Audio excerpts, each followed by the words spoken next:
नाथ जगन्नाथ नीलाचल हरे तू न संभाले न प्रभु कौन संभाले।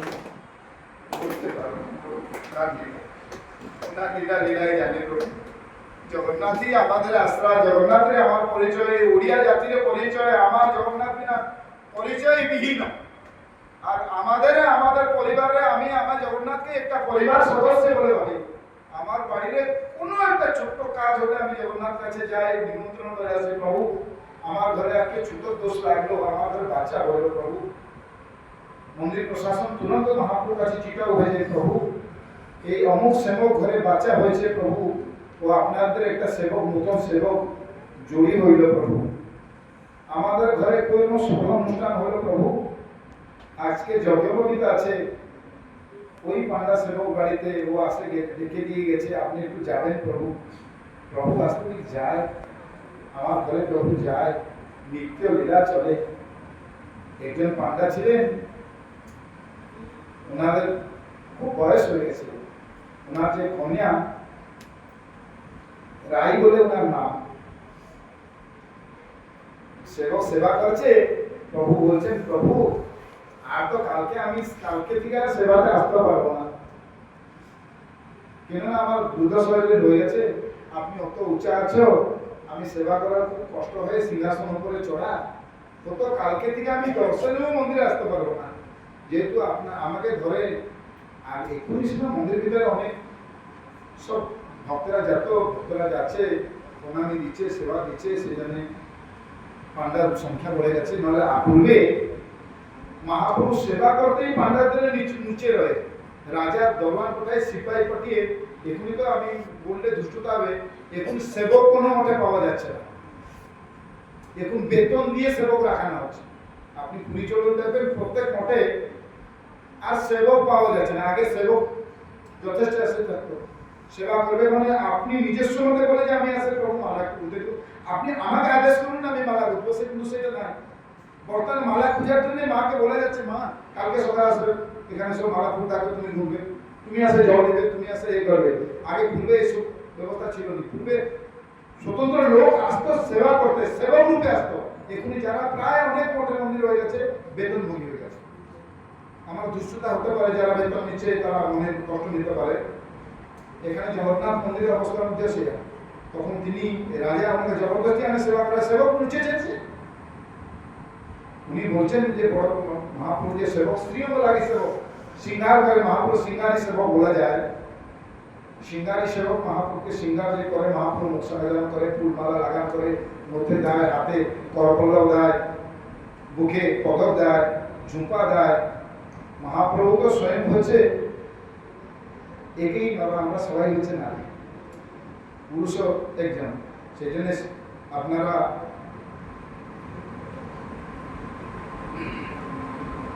আপনাদের যে বিষ্ণু সহস্র নামে বলে দিয়েছে, যস্য শ্রবণে মাত্রেণ জন্ম সংসার বন্দনা বিমুচ্যতে নমস্তস্যৈ বিষ্ণবে প্রভুষ্ণবে। মহাপ্রভু জগন্নাথ বা বিষ্ণু বা কৃষ্ণ স্বতন্ত্র চৈতন্য মহাপ্রভু রেখে দিয়েছে, নামগুলো একটা নাই না, পাপির অত সাহস নাই যে একটা কৃষ্ণ নাম বলে দিলে যে এত পাপ করে যায়, আমরা তো বলতে পারছি না। কৃষ্ণ নামে যত পাপ হবে, পাপের সাধন নাই, তত পাপ করে। একটা কৃষ্ণ নাম, একটা জগন্নাথ নামে কত ক্ষমতা আছে যে কতটা তার জীবন ভিতরের মধ্যে পাপ করতে পারবে। কৃষ্ণ নাম, জগন্নাথ নামে অত মহিমা, অত পাওয়ার হচ্ছে, যেরকম আন্টি বুস্টার ডোজ, সে হচ্ছে মহাপ্রভু। তো সে শিকারী মহাপ্রভু বলে যাচ্ছেন, প্রভু কালকে থেকে আর মন্দিরে দর্শন হবে না, আমি আর আসতে পারবো না। এই বুদ্ধ বয়সে কত রাস্তায় আসে মহাপ্রভু আপনাকে দর্শন করা, যদি আপনি কৃপা করবেন, কত সুন্দর ভাবনা দেখো, আপনি যদি কৃপা করবেন, আপনি যাই আমার বাড়িতে দর্শন দিয়ে আসবেন।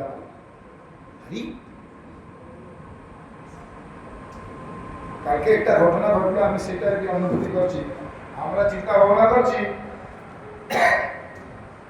আমি আসবো এখানে মহারাজকে দর্শন করবো।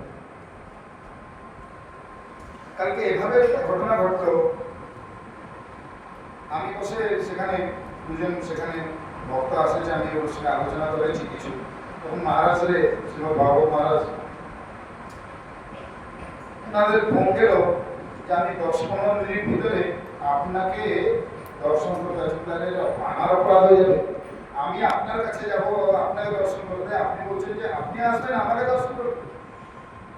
তো মহারাজ কালকে আমি একটা দেখলাম, আমি তাড়াহুড়া করে স্নান করে আবার তো সংখ্যা আসছেন, আমি ছুঁয়ে দিলে আমি আসে স্নান করে বস্ত্র বসন করে নিচে নামি দৌড়ে যাই মহাপ্রভুকে আতিথ্যতা করে বা স্বাগত করে নিয়ে আসতো, তো মহারাজ স্বয়ং উপরে ছুটে আসছে। কালকে আমি দেখলাম যেরকম এই দরিদ্র সুদামা দ্বারিকাধীশ কাছে যাচ্ছে, বিরঞ্জন নেই,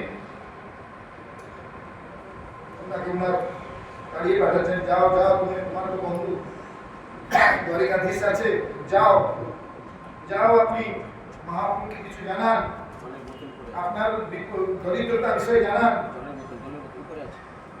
তো মহারাজ কি করছেন, মহারাজ ছুটে আসেন, আমি নিয়ে ছুটে যাচ্ছি মহারাজকে। তখন রাস্তায় সাক্ষাৎ হয়, আমি কি ভূমিষ্ঠ করবো, মহারাজ আগে আমাকে ভূমিষ্ঠ করে দিয়েছেন, প্রণাম করে জানিয়ে দিয়েছেন। তো এই করুণাময় মহারাজ ভাগবত মহারাজ কালকে যেভাবে আমাকে দর্শন, আমি তো চকিত হয়ে গেল, বিভোর হয়ে গেল, যাকে আমি মনে চিন্তা ভাবনা করছি সে স্বয়ং আমার কাছে উপস্থিত হয়েছে। সেইভাবে ভক্ত বলেছে, সেবক বলেছে, প্রভু কালকে আমি যেতে পারবো না, কালকে থেকে আর মন্দির আসতে পারবো না, আপনি যদি কৃপা করবেন তাহলে আপনি একটু গিয়ে আমার বাড়িতে আমাকে দর্শন করে আসবেন।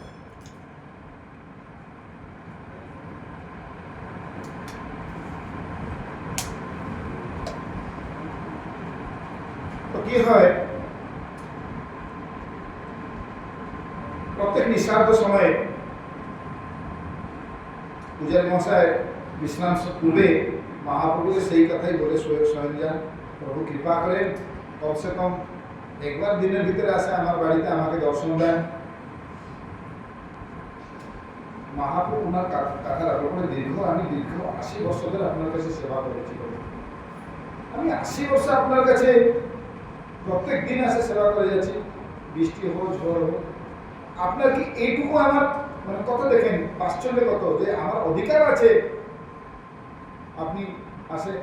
এই যে আমি কিছুদিন আমার জীবদশা আছে, কি আমি এই জীবদশার ভিতরে আপনাকে দর্শনের বঞ্চিত হব? আপনি কৃপা করে আপনি আমাকে আসে দর্শন দিতেই হবে, প্রত্যেক দিন কমসে কম না হোক একবার হোক আপনি আসে দর্শন দিন। তো মহাপ্রভু এই যে চক্রামি বাচরামি, যে ভক্তের যে ভাবনাকে সম্মান জানিয়ে প্রত্যেক দিন মহাপ্রভু ওনার বাড়িতে আসে ঢুকে, যে বাড়িতে আসে ঢুকে কিছু বসন, কিছু পুষ্প, কোনোদিন কি কিছু রয়ে যায়, যখন রয়ে যায় ওনার যে কন্যা অবিবাহিতা কন্যা, যার নাম ছিল রাই, সে প্রত্যেকদিন যখন আপনাদের আমাদের ঘরে সব বাচ্চাগুলি সব ঝাঁটাফাটা দিয়ে না, ঝাঁটাফাটা দেওয়ার সময় উনি সব জিনিস পায়, কোন দিন নুপুর পাইল, কোনদিন পুষ্প পাইল, কোনদিন অঙ্গবস্ত্র এসব পাইল, বিভিন্ন দিনে বিভিন্ন জিনিস পায়। কিছুদিন অন্তরে উনি বাবাকে জিজ্ঞাসা করেন, তো রাত্রে আপনাদের রুমে কে আসছে? না না আমি কিছু জানতে পারছি না, কিন্তু রাত্র হয়ে একটা উজ্জ্বল আলোকিত আমাদের রুমে আসে, আর আমি জগন্নাথ স্বরূপ কৃষ্ণ স্বরূপকে দর্শন করি, প্রণাম জানি, আবার সে অদৃশ্য হয়ে যায়। যদি অদৃশ্য হয়ে যায় আজকে আমাকে একটু দর্শন হতো। হ্যাঁ, আমি প্রভুকে বলে আসছিলাম যে আমি 80 বছর যে আপনার কাছে সেবা করেছিলাম তার পারিতোষিক পূর্বক এই যে কিছুদিন আমি জীবন ধারণ আছি, আপনি আমাকে দর্শন করুন। আমি তোমাকে মহাপুরুষ সাথে মিলাবার আমার যোগ্যতা নাই, বলতে তোমার ভাগ্য থাকে দর্শন করতে পারে। আপনি এটাও ভালোভাবে জানছেন যখন মহাপ্রভুর আবির্ভাব হয় বা দ্বিতীয় সত্তার আবির্ভাব হয়, জড় চেতনা হয়ে যায়, চেতনা জড় হয়ে যায়। আপনি তাও জানেন, আপনি এখন নিজের মধ্যে অনুভূতি করতে পারেন যখন আপনি জড় হয়ে যাবে, অর্থাৎ মহাপ্রভুকে দর্শন করতে জড়, তখন দেখবেন মহাপ্রভু আপনার সঙ্গে লিঙ্ক থাকছে, যোগসূত্র। যদি হাই ভোল্টেজ কারেন্ট হলে লো ভোল্টেজ কারেন্ট নিষ্ক্রিয় হয়ে যায়।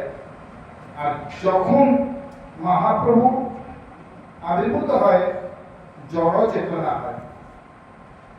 জড় মানে স্থির বস্তু চঞ্চলিত হয়ে যায়। মহাপ্রভুর জড় হটবে, কাপড় উড়ে যাবে, পূজা করার সামগ্রী রাখা আছে ঘটি কমটা নয় পড়ে যাবে, আবার এইসব হয়। জড় চেতনা হয়, চেতনা জড় হয়ে যায়। কিন্তু তিনি যে পূজারী মাসে প্রত্যেক দিন করেছেন, মহাপ্রভু ডাকেছেন, উনি জড় হয় মধ্যে চেতনারূপে দর্শন পায়।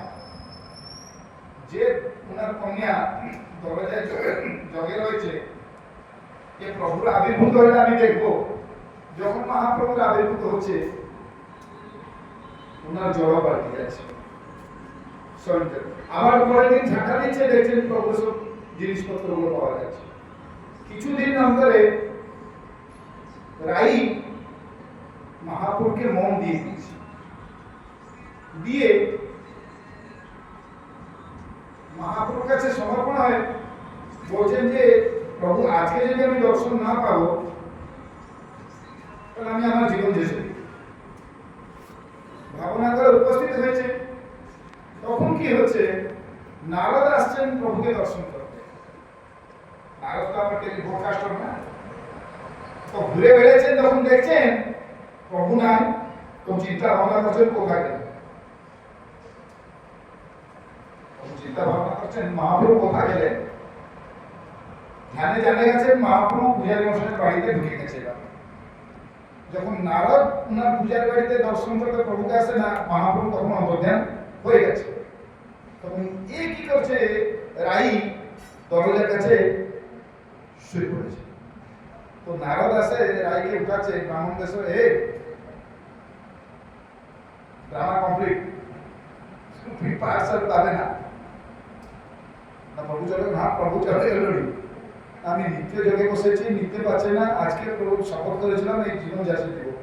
নারদ যে আমার পর প্রভু সেইখানে পাঠাচ্ছি নাকি, না তুমি একটা কাজ করো, মহাপ্রভু যে বসন ভূষণ গুলো আছে, বাসন গুলো আছে, সবগুলো লক্ষ্মীমা করে না সাফ সুতরা, আপনাদের ঘরে মা করে বাসন ভূষণ। এখন তো সব মেড রয়ে গেছে, মেড আসবে, টাকা নেবে, বাসন ভূষণ ঘর ঝাঁটা দিবে, চলে যাবে।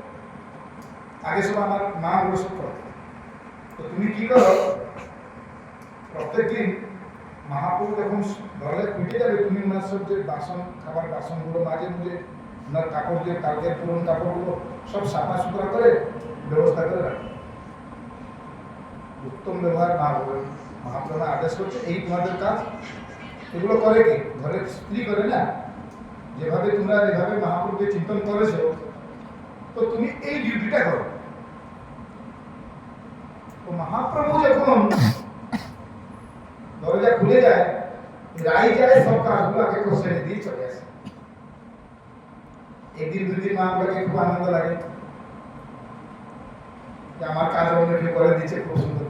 একদিন গেল, দুদিন গেল, 5 দিন গেল, 7 দিন গেল, মহালক্ষ্মী মাথায় চড়ক পড়লো।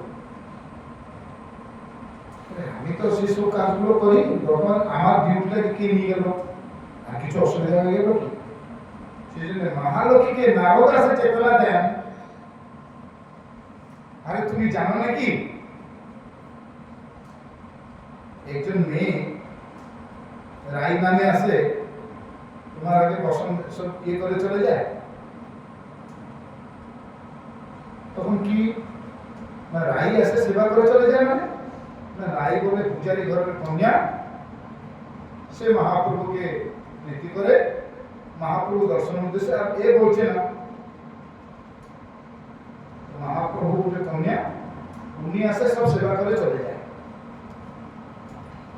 নারদ এদিকে বলে দিল, এদিকে আসে মহালক্ষ্মীকে কেটে দিল, আর মহালক্ষ্মীকে তাগিদ করে দিল যে তুমি সকাল থেকে জগে জগে দেখবে সেই কন্যা আসবে। এদিকে রাইকে যাই বললো যে আজকে আর যাবি না, আজকে মা জেগে রয়েছে, গেলে যেরকম তোমাকে খুব ধরে মারিবাটা নিশ্চিত। তো আমি প্রভু, আমি তো সেবা করে উঠিয়ে গেল না, তুমি না না খেয়ে না পেয়ে পড়ে রকম।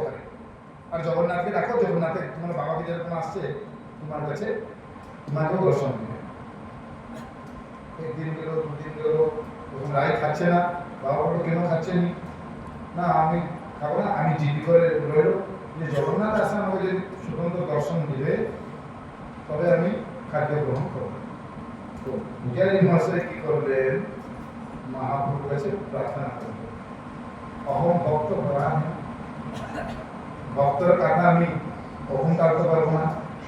তো মহাপ্রভু জগন্নাথকে পূজারী মহাশয় চিন্তা ভাবনা করে জানালেন, প্রভু আমার একটি মাত্র কন্যা, 3 দিন হয়ে গেল খাদ্য পানীয় সব ছেড়ে দিচ্ছে, শুধু একটা কামনা যে আপনি মহাপ্রভু আমার কন্যাকে একটু দর্শন দেন। এই সব মূল কারণ হচ্ছে নারদ মহাপ্রভু। তখন তিনি কি করে, মহাপ্রভু চিন্তা ভাবনা মনমানসে বললেন, আজকে রায়কে তুমি বলেন উনি আসে, উনি থাকবে, আমিও যাব। তখন মহাপ্রভুর আবির্ভূত হয়, রায় উপস্থিত হয়, রায় উপস্থিত হয়ে প্রভুকে দর্শন করে, বলে বাবা আপনাকে কত সুন্দর ভাবে সাজিয়ে প্রত্যেক দিন, আপনার কি সৌভাগ্য নেই, আপনার শুধু অলতা একটু মা গুলো করে না, মা জগন্নাথ অলতা করে পায়, আপনার বিয়ে করার সময় জামাই বউ ভাবে অলতা করে পায়। তো মহাপ্রভু জগন্নাথকে আমি অলতা শৃঙ্গার করে দেব, মহাপ্রভু পায়ে আমাকে একটু স্পর্শ করতে অনুমতি, আমি অলতা পায়ে সাজিয়ে দিলে টুকুর টুকুর লাল লাল পায় মহাপ্রভুদের কত সুন্দর লাগবে। তখন রাই কি করে, মহাপ্রভু কুণ্ঠিত হয়ে পূজারী মহাশয়ের যখন ইয়েতে অনুরোধ ক্রমে মা প্রভু পা বড়িয়ে দেন। তো পা বেড়ে দেওয়ার পরে মহাপ্রভু নাকে পায়েতে রাই অনিতা অলতাতে আলতা, আলতা না কি বলবো আপনাদের, আলতা সাজিয়ে দিয়ে পুষ্প দিয়ে সুগন্ধি মালা গলাতে দিলেন। যখন গলাতে দিলেন নাও তখন আবির্ভূত হয় প্রভু, এ তো বিয়ে ঘর মতন হয়ে গেল, রায়কে তো আপনি বিয়ে করে নিলেন। মহাপ্রভু বলে কি করে বিয়ে গেল না, হিন্দু শাস্ত্রে 18 রকম বিধি আছে। প্রথম যদি কন্যা বড় সন্নিধিতে গলা দিতে মালা দিয়ে দিল, এ তো অবিবাহিত আছে রায়, তো আপনার তো বিয়ে গেল। তখন কি করছে, বলরামের নিদ্রা ভাঙে, কত সুন্দর, তো বলরামের নিদ্রা ভেঙেছে। বলরাম কি করছে দেখছে, তো জগন্নাথ না কি লক্ষ্মী না, লক্ষ্মী জগে রয়েছে, কালে রাই আসবে, আর জগন্নাথের লক্ষ্মী জগেছে, জগন্নাথকেও বাঁচে, তখন যেমন এর সন্দেহ হয়ে গেছে কোথায় চলে গেল। তো এ যখন বলতে চাইছে যে বর্তমান সকাল হয়ে আসছে, নারদ মহাপ্রভু নারদ স্বামী বলছে, প্রভু দেখুন আপনার আমাদের সবাইকে চলে যেতে হবে। যখন শ্রীমন্দিরে প্রভু প্রবেশ করছেন, নারদ সাথে যাচ্ছেন, তো মহালক্ষ্মী দরজায় যান, কোথায় গিয়েছিলেন আগে বলুন, পায়ে কি অলতা সাজছ, গলায় আবার সুগন্ধিত মালা পুষ্প উত্তরিয়ে পড়ে আছে, কি ঘটনা? তখন নারদ চিৎকার করছে, আর কোথায় গিয়েছিলেন, বিয়ে করে আসছে, বিয়ে করে আসছে, হঠাৎ বিয়ে হয়ে গেল, আমি জানতে পারবো না, আমি থাকতে থাকতে আরেকটা বিয়ে হলো, পূজারি হলো, কন্যাকে বিয়ে হচ্ছে, যে রায় কথা আমি বলেছিলাম আসে প্রত্যেকদিন আশ্রম আছে, এই উনার বাড়িতে গিয়েছিলাম, বসন বসন সবসময় ছেড়ে আসে, রাজার সঙ্গে পূজারি রিটার্ন দিয়ে, তো তত এই হালাগুলাতে বলরামের নিদ্রা ভেঙে গেল। বলরাম বলল কি হলো, কি হচ্ছে? বলরামকে দেখে আপনার বলুন না, ভাসুর বৌমা নাকি বলে 150 বৌমা, আগে তো পরম্পরা কেউ নেই, বৌমাগুলো বর্ণা দিত, বড় ভাই আছে, বড় ভাইকে সম্মান দিতে, কি রে কানু, কি খবর? তখন নারদ বলছে, আমি সাক্ষী আছি, আমি দেখেছি বিয়ে করা হচ্ছে। তো মহালক্ষ্মী তো কত, জগন্নাথ বলছে, তুমি তো আমাকে ফসাইলো নি, আবার তুমি বলছো যে বিয়ে আমি করো না, আমি সাক্ষী, আমি দেখেছি, আর তুমি কি মন্দির, সেই মন্দির হচ্ছে শ্রী মন্দির, বাস্তবিক বলছে জগন্নাথ মন্দির হচ্ছে মাসির বাড়ি, এটা শ্রী মন্দির।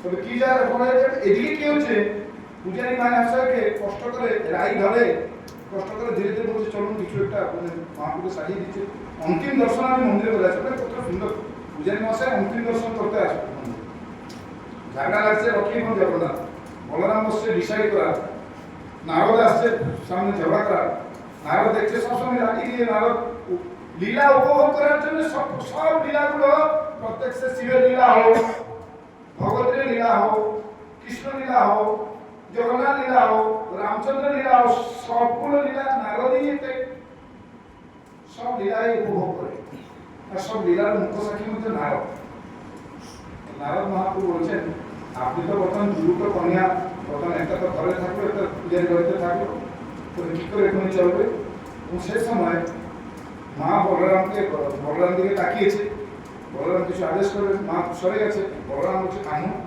তো ভালো কথা নেই তোমার একটা বাড়িতে একটা কন্যা একটা বউ থাকাতে আর একটা পূজা দিকে আর আমি জানি ও কর্তা বলতে লাগাইতে নারদ বললে কর্তা লাগলে কি অসুবিধা আছে কর্তাটা একটু সুন্দর লাগবে পাটা লাল দেখা যাবে ঝুমু ঝুমু করে যাবে ভালো লাগবে আবার মালা উনি পরাই মহাপ্রভু আপনি নিজে দাজি না চাইলো আমি কি করে দিলাম আপনি অধম আমি দর্শন করতে লীলা দর্শন করতে আসছিলাম আমি লীলা দর্শন করছি আর লীলা দর্শনতে আপনি আসে আমাকে এইভাবে জায়গায় আপনি বসে দিলেন বলরাম যদি প্রতি বলরাম হরণসদারি সহস্র হস্তি বলল আপনি ওনাকে বলছেন না তাহলে আমার অবস্থা কেউ নেই বিনা যাবে এই ধরে দুবার লোক আমার নির্ভুল লোক এদিকে সেদিকে আমার কি আছে তখন বলরাম ডিসাইড করলো এটা কি সত্য কানু তুমি বিয়ে করেছো তখন পূজারী আসে উপস্থিত হয়েছে আর পূজারী অত ইয়ে ছিল যে মহাপ্রভুর সহিত দ্বিতীয় লীলা দর্শন করো তার অন্তিম সময় তখন কিভাবে ডিসাইড হবে তো মহালক্ষ্মী তো চুপচাপ হয়ে বসে গেল রাগের মধ্যে আজ থেকে আর রান্না টান্না নেই খাও না খাও বসে তখন ব্যবস্থা করে কি হবে তখন বললাম ডিসাইড করবে আজকে থেকে 1 মাস প্রত্যেক বর্ষে মহাপ্রভুর সেবা লক্ষ্মী জগন্নাথ নাই রাই দামোদর নামে নাম সেই জন্য জগন্নাথ প্রত্যেক বছর স্বতন্ত্র একটা বেশ হয় কার্তিক মাসে দামোদর হতে আপনার বেশ হয় যে বেশের নাম হচ্ছে রাই দামোদর বেশ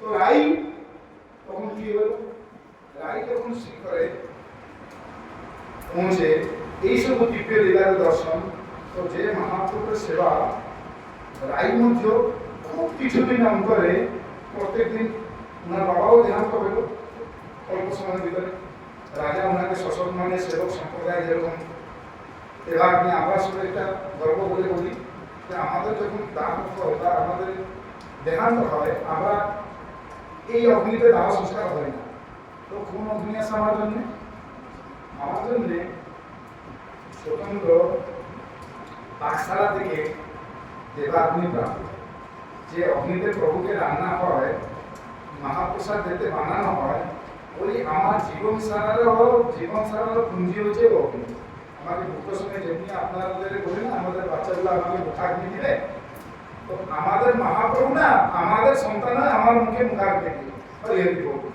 দু ভাটে আমাকে আগুন পাওয়া যায় আর ওই আগুন মন্দির থেকেই বেরোয় রাত্র 2টা হোক 1টা হোক ঠাকুর শুয়ে থাকবো একটা চিটাও যায় সঙ্গে সঙ্গে গেট খুলে যায় এই পান্ডা মরে গেছে ওনার জন্য আগুন মন্দির থেকে আসা দরকার এই আগুন ওনাকে দুটো ভাটে করে পাওয়া হয় ওই আগুন আমি ধরে নিয়ে স্বর্গদ্বার যায় যে স্বর্গদ্বার যেখানে অহরহ 24 ঘন্টা নিত্য হরিনাম চলছে রাম নাম সত্য হরি নাম সত্য হরি নাম সত্য রাম নাম সত্য সেইখানে এই আগুন প্রথমে আমাদের যে সহজে লাগানো হয় ওর মুখে ওই আগুন হয় তারপরে ওনার ছেলে আগুন দিল পারম্পরিক নীতিতে তার আগুন দিয়ে দিল জগন্নাথ স্বয়ং আমাদের জন্য আগুন পাঠায় যে তোমাদের আমি এই যে সেবা করছো তার পারিশ্রমিক হয়েছে সেই যে পূজারী মশাই ছিলেন যখন দেহান্ত করে ওনাদের মুখে আগুন দেওয়ার পরে রাই খুব অসুস্থ হল যখন অসুস্থ হলো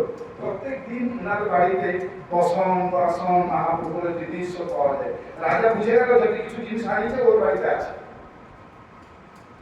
বুঝতে পারছেন তো যে বসন কিছু যদি কিছু জিনিস হারিয়ে গেল ওর বাড়িতে আছে বাস্তবিক ওনার বাড়িতে পাওয়া যায় কিছু সেবক ওনাকে লাঞ্ছনা দিলেন জানে জানে লুচিয়ে নিয়ে যায়, নিজের বাড়িতে ফেলে নিজের প্রচার প্রসার করার জন্য কিছু ব্যবস্থা করে। এটা রাজা এটা জানি না, কথাটা বুঝে এইসব যে লীলা খেলা গুলো রাজা জানি না। তো রাজাকে মহাপ্রভু একদিন স্বপ্নাদেশ করলেন, রাজন যে সেবক আমাদের রাই করে লাঞ্ছনা লাগাচ্ছেন ওটা সম্পূর্ণ ভুল। আমি স্বয়ং ওনার বাড়িতে যাই, আর আমাদের বলরাম প্রভু, মা ভগবতী শ্রীদেবী, নারদ মহাপ্রভুর সাথে রাইর বর্তমান আমরা ওনাকে বিয়ে করেছি। তো যে প্রত্যেক বছর আরাধামোদর দশহরা পরে একাদশী পরে অশ্বিন শুক্ল একাদশী থেকে কার্তিক শুক্ল দশমী পর্যন্ত যে এক মাস থাকলো, যেটাকে আমাদের বলা যায় রাই দামোদর বেশ, সেই বেশে তুমি করবে। রাই যেভাবে সাজিয়ে, অর্থাৎ পূজার কন্যা যে রাই যেভাবে সাজিয়ে ফুল মালা টালা দিয়ে সাজিয়ে তুমি আমাকে চুল বাঁকিয়ে বাঙ্কুচু বেশ করে জগন্নাথ চরণার বিন্দে রাই দামোদর বেশ করাবেন, এটা হচ্ছে একটা স্বতন্ত্র ভোগ করবে, যেটা হচ্ছে বাল্য ভোগ। কার্তিক মাসে মহাপ্রভুরে রাই দামোদর বেশ হয়। এই মহাপ্রভু জগন্নাথ খুব সুন্দর শুনে, আর আমাদের অশেষ অশেষ আজকে সৌভাগ্য আপনাদের মতন ভক্তর সাথে আমরা বসেছি। পরম পূজনীয় শ্রীমৎ ভগবত মহারাজ চরণারবিন্দে আমরা প্রণাম জানিয়ে এই বক্তব্য শেষ করছি। কেননা আজকে আমাদের সেখানে যাবার আছে, আমাদের এখান থেকে ফিরে যাওয়ার প্রোগ্রাম আছে, সেজন্য আপনার থেকে আবার আমি ক্ষমা যাচনা করি। আর আপনার সবাইকে আমরা প্রণাম জানাচ্ছি। জগন্নাথ চরণে আমিও কামনা করছি যেরকম আপনার সব সুস্থ হোক, সমৃদ্ধি হোক, ভগবত চিন্তন হোক, হরিচিন্তন হোক, জগন্নাথের কৃপা করুণা প্রাপ্তি হোক, জগন্নাথ সদা আশীর্বাদ করে রানী কৃপা প্রাপ্তি হয়, গুরুদেবের অশেষ করুণা প্রাপ্তি হয়। গুরুদেবের আশীর্বাদ, গুরু বিনা গোবিন্দ নাস্তি, গুরু কৃপা বিনা গোবিন্দ পাওয়া সম্ভব নয়।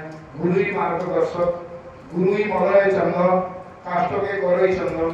গুরুদেব কৃপা সদা যেন আপনাকে প্রাপ্তি হোক, এই গুরুদেব চরণে আমিও প্রণাম জানিয়ে আপনার কাছে আমার বক্তব্য শেষ করছি। জয় জগন্নাথ, জয় শ্রী রাধে, জয় শ্রী গোবিন্দ, জয় শ্রী মদন মোহন দেব, জয় শ্রী ভাগবত মহারাজ की जय। जय हो, जय हो, जय हो।